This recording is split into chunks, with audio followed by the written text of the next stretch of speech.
Oh, hello there, ladies and gentlemen. Welcome to the Multi-Voice Entertainment. I am the Multi-Voice Reviewer. I have many voices, but one opinion. And today I'm going to review something I never tackled before. I'm going to I'm going to review a franchise that, believe it or not, was sponsored by Kickstarter. Now, one thing I've heard a lot about Kickstarter is that it's kind of like the GoFundMe kind of thing where people want money in order to let their creation get popular enough so people can be interested on buying and have a lot of fans from it. I usually don't think much on Kickstarter myself. I mean, I do have a lot of creativity. If you seen from my old videos, like my multi-voice origin, where I talked about all the books and comic books I have been planning for years, I've written back then. But now I'm going to talk about a certain author who goes by the name of Frank J. Sanka.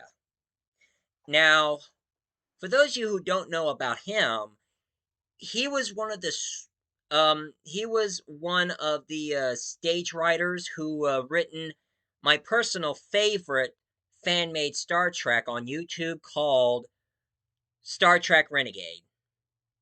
Now, I enjoyed Star Trek Renegade very much, and I also enjoyed the sequel of it.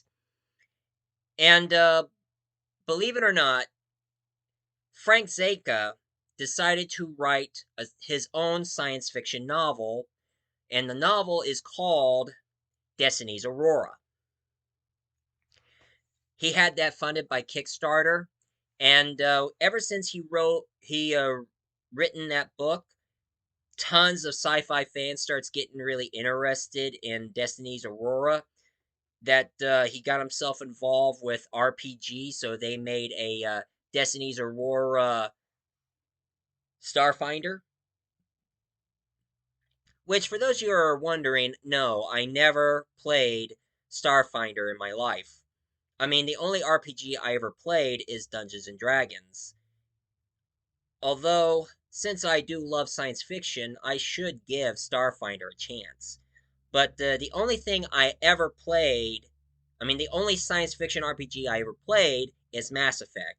And I love the hell out of Mass Effect. I'm just waiting till I have enough money to get myself either a PlayStation 4 or a PlayStation 5 so I can get the Legacy Edition along with the Guardians of the Galaxy new video game. And please excuse my voice. I have a sort of a cold, so I try not to sound too sick. But hey, I've been through colds before, so no big deal. But anyway,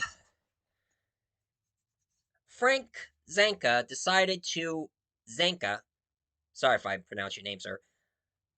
He did a board game of Destiny's Aurora Renegade board game where you can have all the little game pieces and maybe do a little I mean use the game pieces while you're playing Starfinder. Make it happen. And in case for those of you who are D&D fans wondering which character do I play on D&D? Well, I play it with a friend of mine from Ohio, and we always play it on Discord. I played Leon Noctis, the vampire blood mage. I'm a vampire who uses blood for magic. And that's my story. But anyway, besides the D&D stuff, ever since he made the board game, he had enough funded to do a comic book of Destiny's Aurora. And I was so interested in the comic book itself because you guys should know about me. I'm not really much into novel reading. I rather read the graphic novels that is based from books, and I also do like to listen to audiobooks. Which one thing I would like to add, they did do Destiny's Aurora audiobook on Audible. Sadly, I don't have an account to listen to it, But I've been noticing that now the audiobook is also on YouTube, so I like to listen to the story as well, which is going to be the same from the graphic novel I got. So let's dig into Destiny's Aurora graphic novel, thanks by the artist named Joe Sanchez, who did the artwork for this, and let's see how this whole story would go. And bear in mind there are some spoilers ahead, so for those of you who wants to know the story but don't know the full story, you can just skip this whole thing. It all started with my favorite character in the story, who goes by the name of Phoebe Yaz. Phoebe Yaz is actually a cat woman. I mean, she's like one of those cat feline alien species. So she wanted to get involved in the stars, and now she's been recruited to Destiny's Aurora, which Destiny's Aurora is led by the inspector, who goes by the name of Inspector Jace Carver. Now, one thing I have to say about Inspector Jace Carver, at least he ain't no Captain Kirk. I mean, you know how I feel about Captain Kirk, always been so flirty. Like every time when he sees a female alien or a female officer, he's always, "Hi there, cutie. Why don't you meet me in my office and we'll talk?"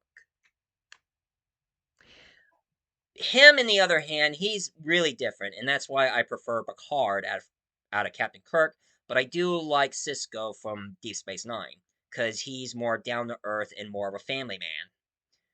But anyway, Jace Carver. Now, a lot of people do say that he is a bit crazy, like he's off his rocker.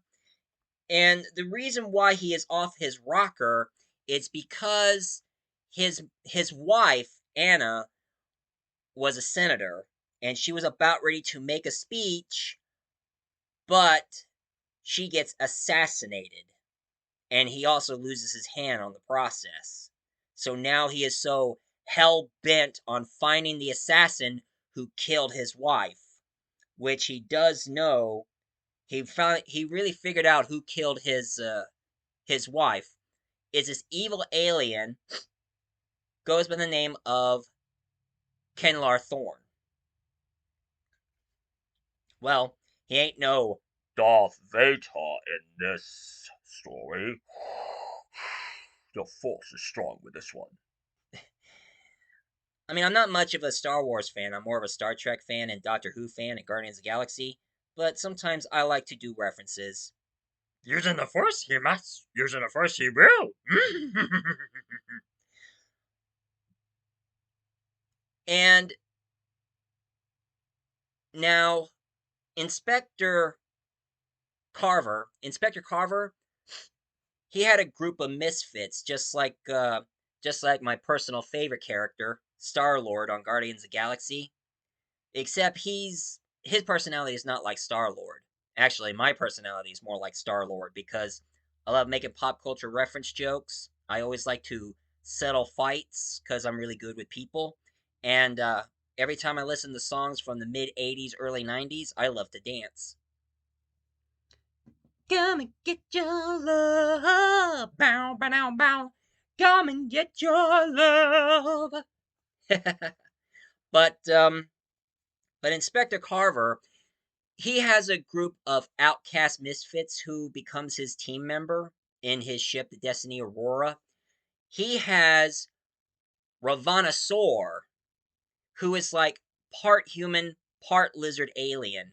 One half of her is human, and the other half of her is lizard. And one thing I've been noticing lately, she seemed to start developing a crush towards Inspector Carver. Like she wants to help him find the guy who was responsible to his wife's death. And joining along with him, he has this engineer who goes by the name of Worf. Not to be confused with Worf from Star Trek Next Generation. Captain, shall I raise shields? Go ahead, Commander. No, Worf, who is like this dwarf guy kind of character who makes a lot of wisecracks and say things just to piss people off. But he's a really damn good engineer, so he's very loyal enough to Carver. And also they have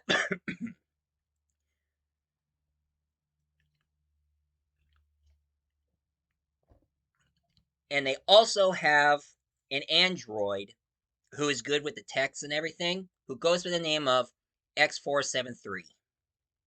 Now, he's a highly advanced android in this whole situation, but one thing you should learn, don't ever call him a robot.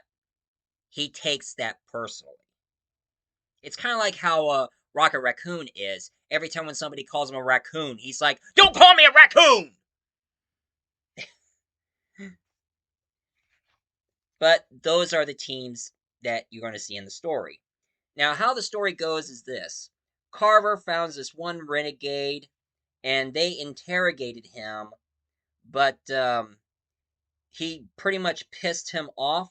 So that I mean, he wanted to know where's Kenlar Thorne is at, and this guy, I mean, he was being an ass. I mean, he just doesn't give a crap what he says. And then all of a sudden, he called him crazy, which that's one thing you should not do in front of Inspector Carver.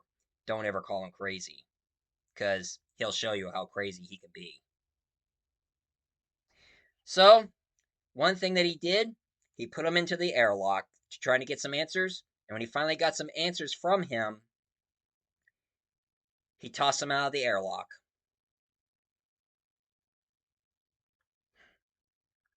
Sometimes I kind of wonder he might be a little bit cuckoo for Cocoa Puffs.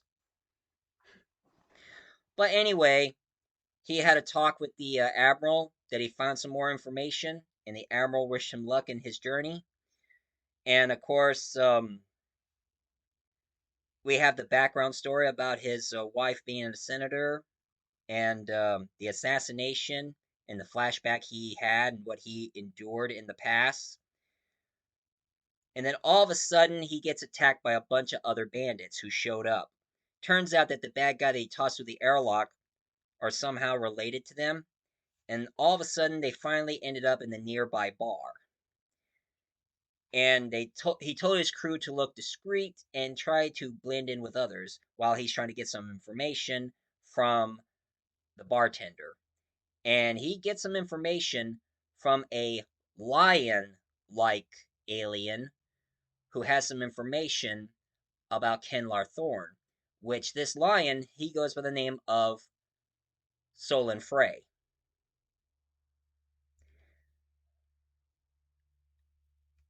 You know, every time when I see him as a lion, it just kind of makes me think of Liam Neeson. You know, he played Aslo on Chronicles of Narnia. He'll be saying, "I will find you, and then I'll kill you." Sometimes I like doing Liam Neeson and doing that Taken reference. I want you to know that I have no money, but I have a remarkable set of skills. The skills, it makes me a nightmare for guys like you. But anyway, he had a talk with Frey, given some information that he knows about Kenlar Thorne, until a group of other bandits showed up, and he showed them the name tag of one of their members and told them that he tossed him into the airlock. And one of them said, "Are you a lawman? You're stupid or crazy." He shouldn't have said that. And then, bam, out comes the bar fight and everything. I mean, it was just, whew, big bar fight going on. Boom, boom, boom, bam, bam, boom. But they knocked out all the guys. And and then when they got to Sulan, he finally gave them information where Kenlar is. So he told his team to go ahead and dine while they upgraded their ship, and they ate their meal, which it's like lettuce and cockroaches. Look at you now, you little cockroach. Hooah! Antonio Montano, say hello to my little friend. But anyway, they all decided to settle down in their quarters, and of course, as usual, Worf called X473 called him a robot, and he kept trying to correct him, and he's like, yeah, yeah, whatever. Too bad they don't have a Groot character. He's saying, I am Groot. I am Groot. But I started to notice that Rovana, it looks like that she hated her lizard side of her face, so she tries to hide it with her hair. Now, when it comes to me and interspecies romance, I don't care what the woman who is an alien looks. I mean, beauty is only skin deep. It's not with the outside, it's with the inside. I mean, if I live in a Star Trek universe, I would definitely be dating an Orion girl or a Vulcan girl. Star Wars, maybe a Twi'lek, I guess. But the only character on Guardians of the Galaxy do I really have a huge crush on is of course Mantis.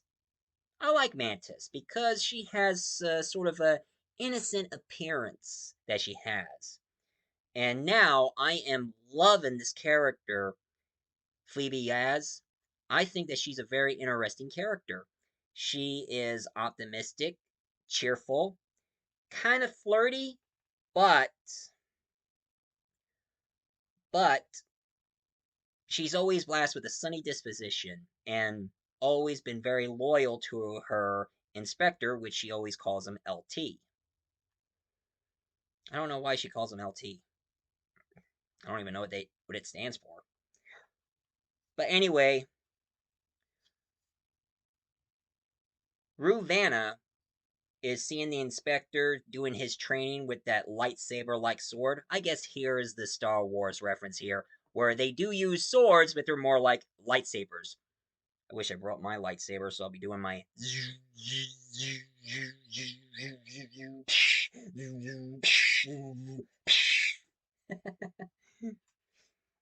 like I did on my Star Wars review.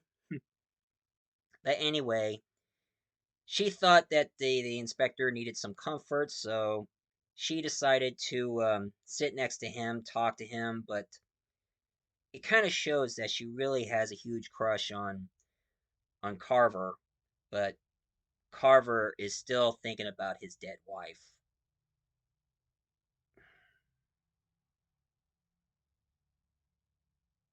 Of course, if it was up to me, I'll be telling Carver, "Go for it, dude!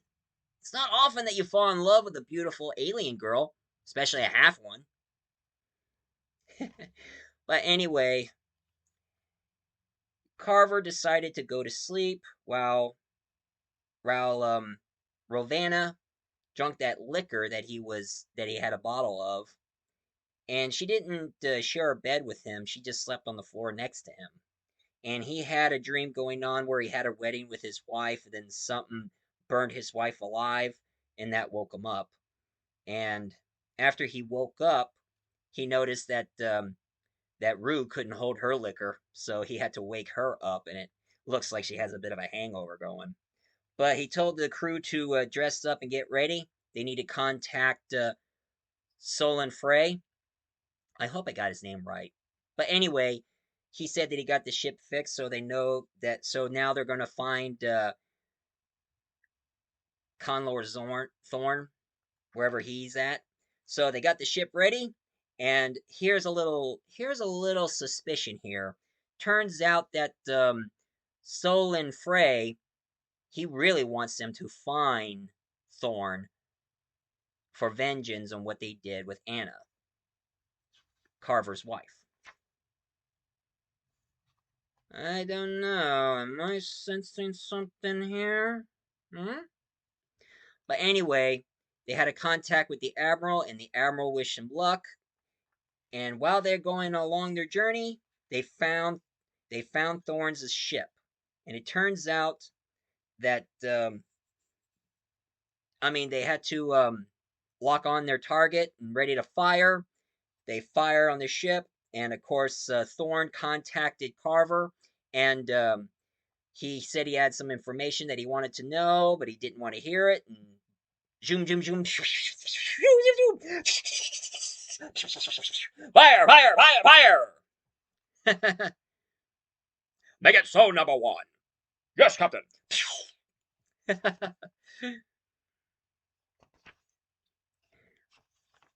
And then after the whole brawl, turns out that he went into the pass around the same time where his wife was alive, and he crash landed in the forest. And as they landed on his ship, out comes Thorn. So Carver accepted his challenge for a sword fight. Wow. Talk about.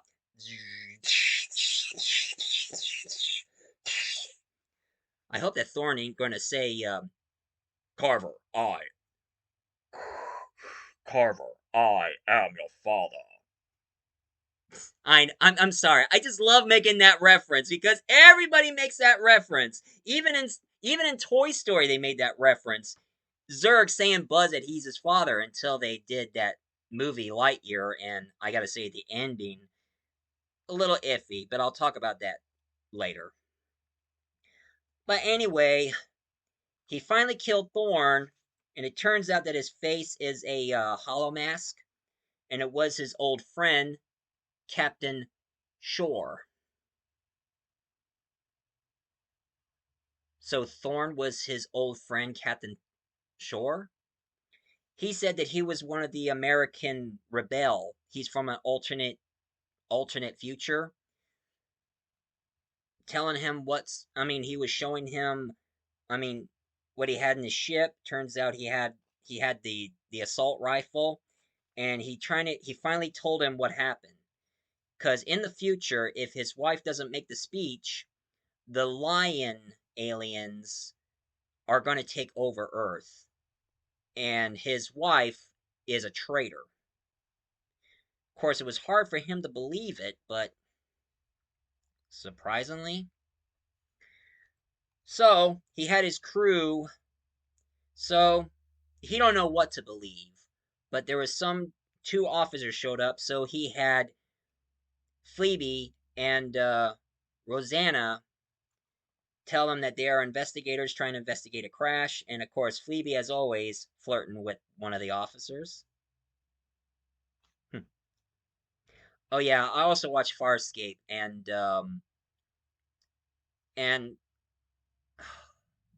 Ziana, Shiana is another alien crush I have.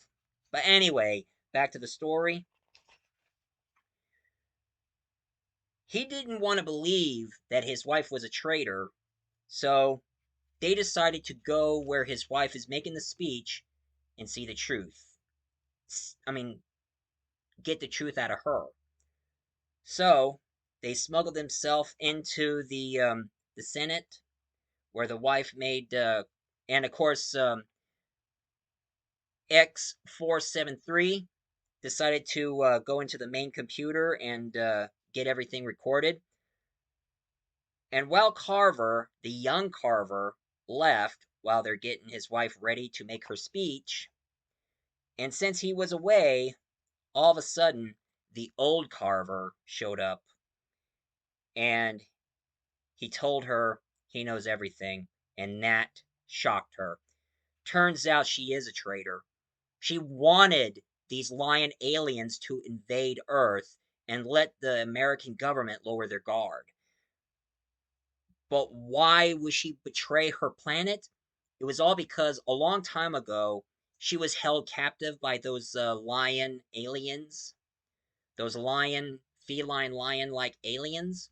And it turns out that Solin was the only one who released her. And she was held captive for a long time, but Sulin, Solin, he took her in. And after she finally went back home, the government discovered that she was pregnant. She was going to have a part lion, feline lion like alien human hybrid, so the government forced her to abort. Ouch. What kind of government wants to force a woman to abort a child who is not human?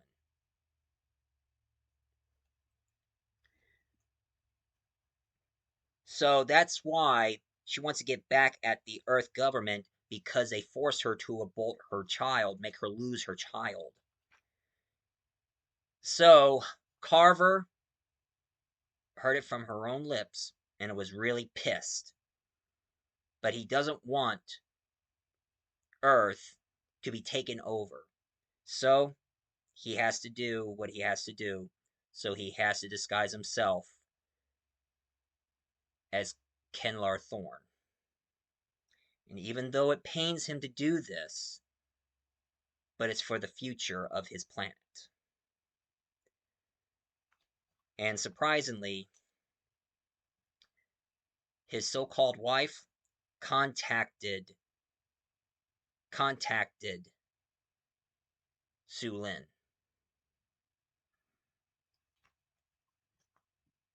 So they're trying to find Carver and try to put a stop to her assassin while there's a lot of rumble going on. And then from out of nowhere, X473 gets hacked somehow.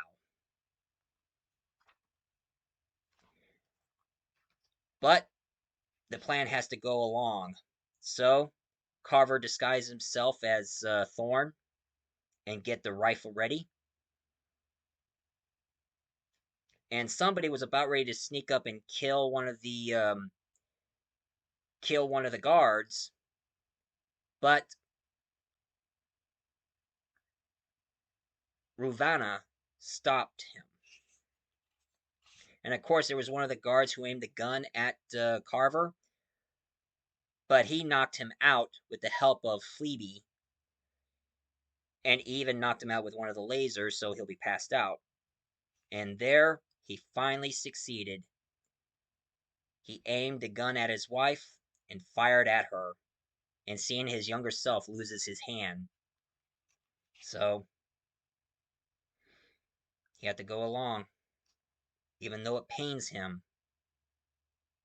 And Su Lin is now really pissed about it. So now Carver and his crew needs to get out of here now. So they finally escaped and is about ready to go towards the portal of the wormhole right into the present.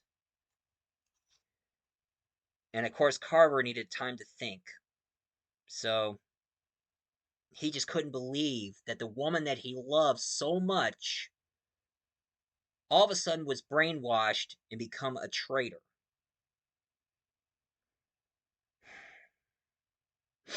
And now he has a message from Su Lin.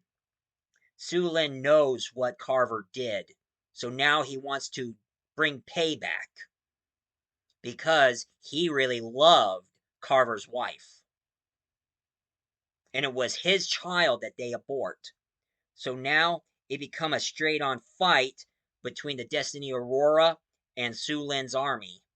And there's a lot of shooting and lasers and firing, and he even knew a lot about their ship, so they pretty much shut down most of the weapons and everything, so they can be a sitting duck. And after the whole fight and the whole jungle gym action going on around, all of a sudden, and of course thanks to Fleabee, my personal favorite character, she finally figured out a way to outsmart them with their maneuvers since she's good with she's an airman, so she's really good at something. And then all of a sudden, Su Lin got a message from their admiral telling them that they are not allowed to attack or destroy Destiny's Aurora. They are under their government protection. So if any shots fire happen to them or anything happens to them, they have to deal with the Earth, with the military of Earth. So tell him to cease fire and don't do anything, which that pissed off Su Lin really, really bad. So now the Admiral is welcoming them in, while Su Lin he has to he has to find another way in order to find Carver and try to kill him for what he did to Anne. And that was the end for now. So, this comic is pretty damn good. I mean, I love this comic. I mean, I was so surprised on what they did in this comic. And the story itself, I mean, I bet the book is really, really good. It's just I'm not much of a novel reader, but I'll probably listen to the audiobook. It's probably the same as this book. And I am waiting to see what happens next. And Mr. Senka, if you're watching this, I gotta say, you really outdone yourself. And I hope that I hope that the second story appears in the next graphic novel, because if it does, I'm buying. I'm buying. And and I like to know what you have up in your sleeve. But I do have a few things to say. I mean, Mr. Zanka, if you are planning to do like a TV series, I mean, I'm okay. I'm on board if you're planning to do a live action TV series. But this is my opinion, and don't take it the wrong way. I think it'll be a lot better as a CGI animated series. But if CGI will cost a lot of money, then maybe a 2D animation would be better. And the only actress now, I can vision what actress can play my favorite character, Fleabee. I know there's a little bit of a multi-cast idea, but the only actress who I think will be perfect to play Fleabee is that one actress who's also a huge fan of Destiny Aurora. And I seen her in Star Trek Renegade, and I say it is, now bear with me on her last name, Cassie Barsteros. Barsteros. Cassie Barsteros. I liked her on Star Trek Renegade, even though I hated that you guys had to kill her off on the sequel. But give her a bigger role in this if you're going to make a live action or an animated series of Destiny Aurora. I would love to see her do her performance of her. Gee. And one thing I had to say, and for those of you who is interested on Frank J. Sanka's story, and those of you who are not sci-fi fans, he did other works too. Like he did the novel of C.A.T.S. It's like a group of female spies. I mean, heck, they even did a live action short of it. Of course, I'm not much into spy dramas. And also, now I gotta say, I'm also a huge fan of vampires. I love vampire stories. Dracula's my favorite, but don't get me started on Twilight. Twilight sucked. But he did a story that I find very interesting, Lords of LA, where it's supposed to be about vampires in LA, and it's supposed to take place in the in like the 30s or 40s. So they'll be like a dying gangster, like a dying mob. Hey, bada boom, bada bang. Forget about it. And he also is doing a fantasy story called Tales of Ravenor, aka the Iron Witch. Huh. Since he has all this stuff started at Kickstarter, maybe I should consider having my comic book on Kickstarter. I mean, the comic book I'm working on is Zach Grimmer, the Autistic Hero. It's a story about a highly functioning autistic named Zach Grimmer. He goes up into space with a Martian girl and an android who is an idiot, who is an inventive savant.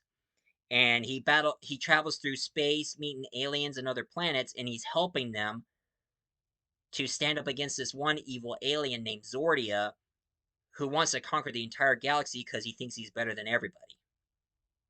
I know it has a bit of a Flash Gordonness to it, but It's the only science fiction story I can think of, and not many people ever thought of a science fiction with an autistic character as the hero.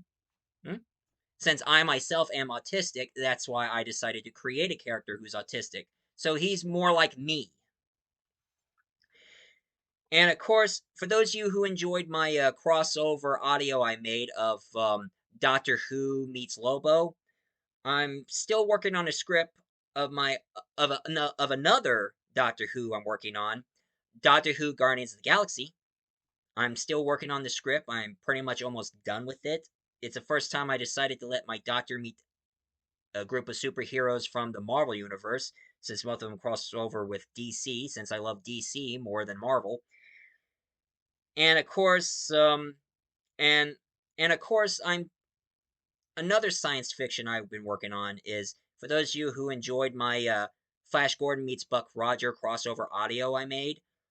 I'm still working on a sequel where they introduce um, John Carter of Mars and Barbarella. But that's just my work I've been doing lately on my YouTube channel, and of course other things I have in mind. But for those of you who likes this review, please leave a comment down below, hit like and subscribe. And for you, Mr. Zenka, great work. And I like to know what you're going to do for the sequel. I mean, are you going to do another graphic novel based on your second novel of your book? Because I like to know what happens next. Or they're all going to be on audiobook. So you have got, I mean, I have to say, Mr. Zenka, you have another fan on your hands who appreciate your work and love what you did here. And I like to know what you're going to do next. And as for any of you, here's a little something I want you to know. I'm the multi voice reviewer. I remember it so I can jog your memory.